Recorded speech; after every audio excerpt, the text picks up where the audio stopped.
पश्चिम बंगाल चुनाव में बीजेपी को लगा बड़ा झटका। यशवंत सिन्हा ने पकड़ा टीएमसी का दामन, ग्रहण की सदस्यता। गौतम अडानी को लेकर राहुल गांधी ने किया ट्वीट, कहा अडानी की संपत्ति 12 लाख करोड़ बढ़ी, पूछा आपकी कितनी बढ़ी। नमस्कार, एसआरबी न्यूज देख रहे हैं आप, मैं हूं देवेंद्र कुशवाहा। रुक करते हैं खबरों की तरफ। राजस्थान के फलौदी में ट्रेल और निजी बस में आमने सामने की भिड़ंत हो गई। वहीं दुर्घटना में 5 लोगों की मौत हो गई और अन्य 12 घायल हो गए। घायलों को प्राथमिक उपचार के लिए राजकीय चिकित्सालय ले जाया गया, जहां चिकित्सकों ने घायलों को बीकानेर रेफर कर दिया। आपको बता दें कि सभी बस सवार दिल्ली में जैसलमेर की ओर जा रहे थे। वहीं घटना बाप थाना क्षेत्र के नेशनल हाईवे 11 की बताई जा रही है। यूपी के मिर्जापुर चंदौली में विराजमान बाबा जगेश्वरनाथ मंदिर परिसर में दर्शन के लिए हजारों आस्थावानों की सुबह से ही लगी लंबी कतारें देखने को मिली। वहीं मंदिर परिसर में हजारों की संख्या में श्रद्धालुओं ने अभिषेक कर विधिवत पूजन किया। जहां जयमाल के लिए हाथ में वरमाला लेकर पार्वती शिव के आने की प्रतीक्षा करती दिखी। इस दौरान स्थानीय पुलिस मुस्तैद दिखा। यहाँ पर श्री जगेश्वरनाथ धाम है और यहाँ पर जो है कि हजारों संख्या यहाँ पर एकत्रित होकर के भगवान शंकर की जो है कि महिमा गुणगान कर रहे हैं और हजारों संख्या में यहाँ पर रुद्राभिषेक और पूजन अर्चन इत्यादि लोग जो है कि अपने अपने क्षमता अनुसार, अपने अपने श्रद्धा अनुसार यहाँ पर लोग भगवान को अर्पण कर रहे हैं और भक्ति श्रद्धा से यहाँ कहाँ से लोग आते हैं दर्शनार्थी? यहाँ पर बहुत दूर दूर से लोग आते हैं, जैसे कि मुंबई हुआ, इलाहाबाद, दिल्ली, वाराणसी इत्यादि जगहों से लोग यहाँ पर आकर के भगवान में संलग्नता पूर्वक भगवान के गुरु को गान करते हैं। यहाँ पर बिहार के समस्तीपुर में एक सामान्य किसान के बेटे आर्यन ने जेईई मेन 2021 परीक्षा में 98.43% अंक हासिल करते हुए समस्तीपुर जिले का नाम रोशन कर दिया है। वहीं शांत स्वभाव का दिखने वाला छात्र आर्यन राज समस्तीपुर जिले के धूरख रुदौली का निवासी है। यहां आर्यन राज ने अपनी सफलता का श्रेय कड़ी मेहनत और दृढ़ इच्छा शक्ति को दिया है। आर्यन राज ने बताया कि इससे पूर्व भी एक बार वह परीक्षा में शामिल हुआ था, लेकिन उसे सफलता नहीं मिली थी। राजस्थान के बीकानेर में विश्वकर्मा मंदिर के पास कपड़े की दुकान में असामाजिक तत्वों ने आग लगा दी, जहां आग से लाखों का माल जलकर खाक हो गया। वहीं सूचना मिलने पर पहुंची पुलिस और फायर ब्रिगेड की टीम ने मौके पर पहुंचकर आग पर काबू पाया। तब तक दुकान में रखा माल जलकर राख हो गया था। प्राप्त जानकारी के अनुसार पुलिस जांच में जुट गई है। घटना तो क्या, किसी आदमी ने आके बस पेट्रोल ढोल के जलाई। एक ये दुकान है, एक मेरी कॉर्नर वाली और दुकान है परचून की। तो कितना नुकसान हुआ? नुकसान कम से कम 15 से 20 लाख रुपए का। कब की घटना है? रात लमसम हो गई 3:30 करीबन। उस समय आपसे कोई मतलब दुश्मनी और कुछ? किसी से नहीं मेरी दुश्मनी। किस पे संदेह हो रहा है? संदेह किस पे जा रहा है? संदेह तो किसका नाम है, नाम तो अभी कोई क्लियर दे नहीं सकता ना। क्या घटना तो क्या, राजस्थान के फलौदी नगर पालिका क्षेत्र में पिछले 3 दशकों से संचालित हो रहे सीमेंट गोदाम को स्थानांतरित करने की मांग को लेकर ज्ञापन दिया गया। वहीं जागरूक नागरिक मांगीलाल सोनी ने जिलाधिकारी, उप जिलाधिकारी और कांग्रेस नेता महेश व्यास को ज्ञापन सौंपा है।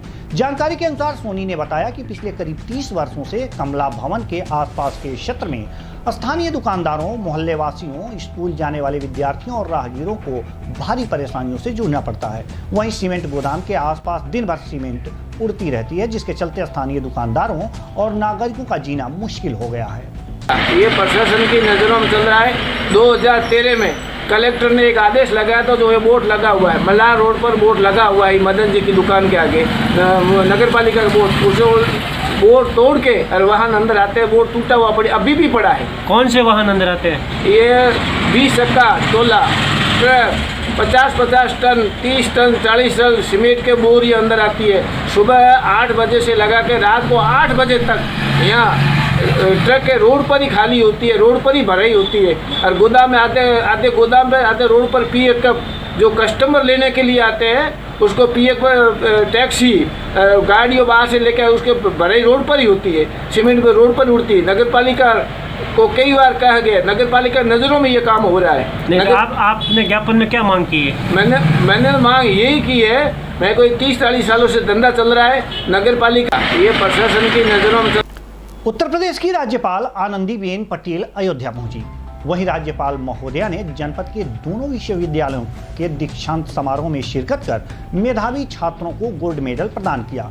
दरअसल राज्यपाल आनंदीबेन पटेल सबसे पहले आचार्य नरेंद्र देव कृषि विश्वविद्यालय कुमारगंज पहुंची, जहां पर उन्होंने मेधावियों को गोल्ड मेडल दिया और बस्ती की प्रगतिशील महिला किसान कृष्णावती के साहस की सराहना की। वहीं बस्ती के हरैया तहसील के नागपुर गांव की रहने वाली कृष्णावती किराए की जमीन लेकर मशरूम की खेती करती है। उसके इस साहस को देखकर राज्यपाल आनंदीबेन पटेल ने कहा कि प्रगतिशील महिला किसान कृष्णावती को राज्यपाल के कोष से 1 लाख देगी ताकि वह अपनी खेती और अच्छी कर सके। पूरा देश आजादी का अमृत महोत्सव मना रहा है। शायद आपने सुना होगा कि हमारी आजादी को 75 साल 2022 15 अगस्त को पूरा होगा।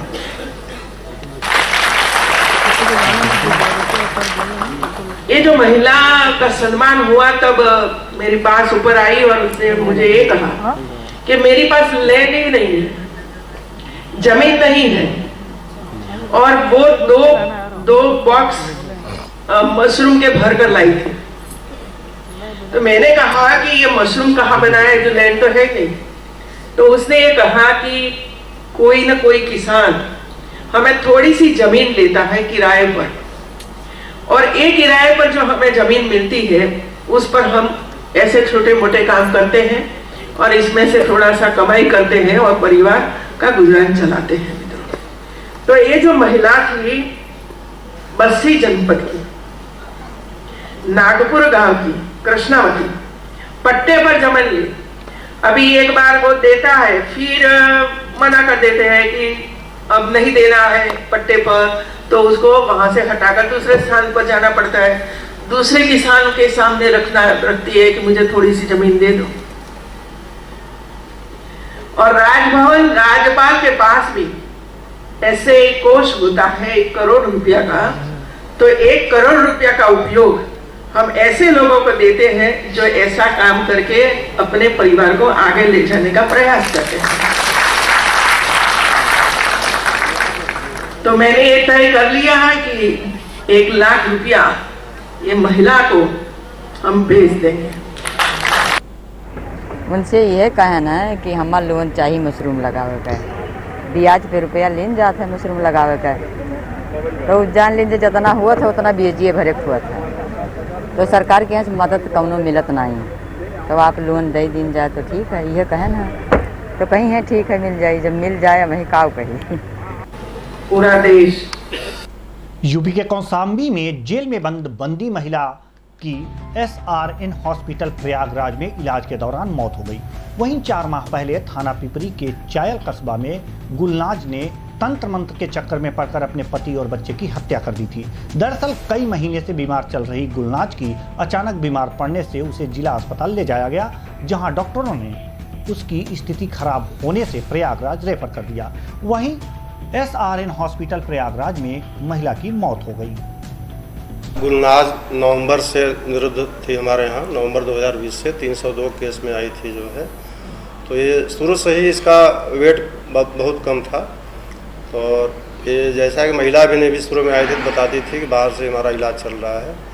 और यहाँ भी दिसंबर 2020 में डिस्ट्रिक्ट हॉस्पिटल में करीब 1 हफ्ता भर्ती भी रही, जहाँ निमोनिया का इलाज डॉक्टरों ने किया था और स्वस्थ हो गई थी। लेकिन बीच में फिर कुछ परेशानी होने पे इसका टेस्ट यहाँ से कराया गया था, इसको टीबी निकला था और इलाज चल रहा था। लेकिन 8 मार्च को जो है इसको थोड़ा सा परेशानी हुई सांस लेने में, तो यहाँ डिस्ट्रिक्ट हॉस्पिटल भेजा गया था और यहाँ भर्ती रही 8 मार्च को।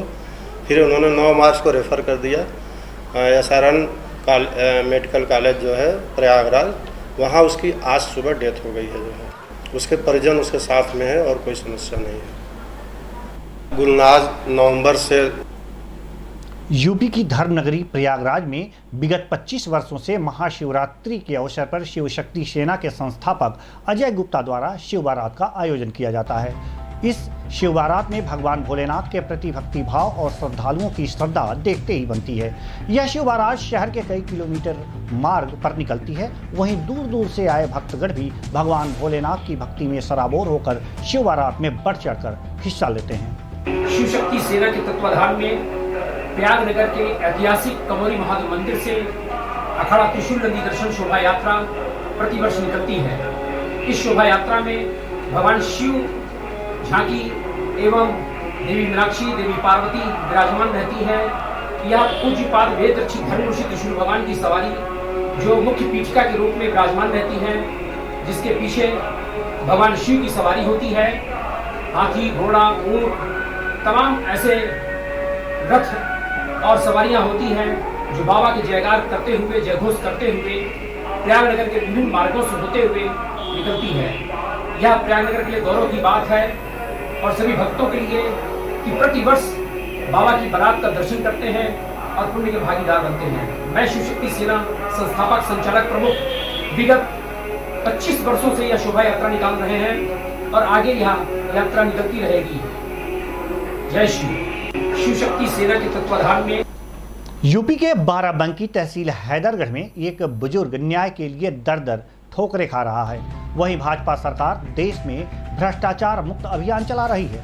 दरअसल थाना कोठी के निवासी कुंवर बहादुर सिंह ने सन 1995 में जमीन गाटा संख्या 699 को बैनामा और दाखिल खारिज करवाया था, लेकिन कुछ दबंगों द्वारा उसी गाटा संख्या पर लेखपाल और कोठी पुलिस की मिली भगत से अवैध निर्माण करवाया जा रहा है, जिसकी शिकायत पीड़ित ने उप जिलाधिकारी और जिलाधिकारी से शिकायत की थी, लेकिन अभी तक कुंवर बहादुर सिंह को न्याय नहीं मिल पाया है। क्या नाम है? हमारा नाम है कुंवर बहादुर सिंह, कहाँ के रहने वाले? ग्राम बसुड़िया। क्या मामला है आपका?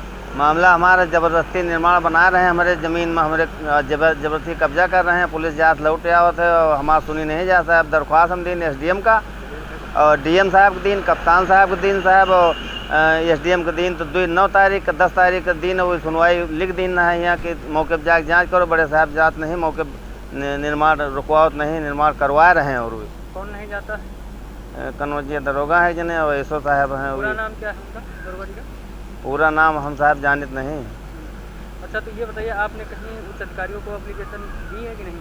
हाँ, ये क्या आश्वासन मिला है आपको? डीएम साहब के दिन है, एसडीएम दिन है, कप्तान साहब के दिन है, कोनो सुनवाई नहीं हो रही है साहब हमार। तो डीएम साहब और एसडीएम साहब ने अभी तक कोई विधिक कार्रवाई की?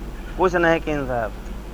और हम साहब होमगार्ड में रहे ना, 3 साल हो गए, रिटायर हो गए, ड्यूटी करते रहा साहब, हमारी नहीं सुनी जाता है। बताओ बुढ़ापा में कहाँ जाए? आप पुलिस विभाग में नौकरी करते थे रिटायर होने के बाद में? जी, हमार कोनो नहीं सुनी जाता। 3-4 साल हो गया साहब, रिटायर हो गए हैं और ड्यूटी करते रहा, यही थाने में ज़िंदगी हमारी बीत गए। अब तक आवाज़ कोई सुन नहीं रहा साहब, थाने वाले हमारा सुनते नहीं। अच्छा, तो ये बताइए कोठी थाने की जो पुलिस है, मौके के जो हल्का दरोगा हैं, उनसे आपने पूरी बात बताई? पूरी बात हम बताए ना, वो कहा था कि जाओ राजस्व विभाग से कानून गो या लेखपाल या कोई से फ़ोन कराओ या वहाँ से कह दिए कि रोक दियो, तो हम रोक दी। तो हम कानून गो लेखपाल उनसे फ़ोन हमारे कहे से फ़ोन करी हैं साहब, उधर से मिले हैं सब, लेखपाल खुद मिले हैं उधर से। क्या नाम है आपका? हमारा नाम है सर कुंवर बहादुर सिंह। ग्राम पंचायत कौन सी? ग्राम पंचायत ज़मीन तो मीरापुर में है, घर हमारा साहब भेड़िया मौजा में पड़त है। क्या नाम है नाला आपका? कुंवर बहादुर सिंह। कहाँ के रहने वाले हैं आप? बसुड़िया। ये बताइए क्या समस्या है कि जो आप थाने आए हैं? समस्या हमारे नाम इंतखाब है और हमारे नाम खेतौनी है और ज़बरदस्ती नान भैया अरविंद सिंह और काका तिलक राम गुप्ता और देवी शंकर, ये सब लोग 4-5 लोग मिलके ज़बरदस्ती हमारे ज़मीन में कब्जा कर रहे हैं, अवैध निर्माण कर रहे हैं। अच्छा, तो वो कहाँ के रहने वाले हैं? और मोहम्मदपुर हुसैन बख्श और बलकपुरवा। क्या गाटा संख्या क्या है आपकी और आप? 699 गाटा संख्या है। किसके नाम दाखिल खारिज? कुंवर बहादुर सिंह हमारा नाम, हमारा नाम है। बैनामा हुआ था आपका? जी। दाखिल खारिज है? दाखिल खारिज है। तो ये बताइए कहीं आपने एप्लीकेशन या किसी उच्च अधिकारी को सूचना दी है? सूचना हम एसडीएम साहब को 2 बार दिन, 9 तारीख के दिन, 10 तारीख के दिन एसडीएम लिख कर दे दें कि 100 कोठी मौके पर जा करके अवैध निर्माण हो रहा, तुरंत रुकवाइए, और रुकवावत नहीं साहब। तो कोठी थाने की पुलिस ने क्या बताया आपको? वही मौके पर जाते हैं और देख कर लौट आते, पुलिस खुदे हुई पैसा लेकर निर्माण साहब करवा रहे हैं वही, और हमका वही रुकवाते नहीं साहब, आवत हैं लौट जाते हैं। नहीं तो आप ऐसा कितनी यकीन से नहीं कह सकते हैं कि उन्होंने पैसा लेकर काम करवा रहे हैं? जी फिलहाल इस बुलेटिन में इतना ही, मुझे दीजिए इजाजत, नमस्कार।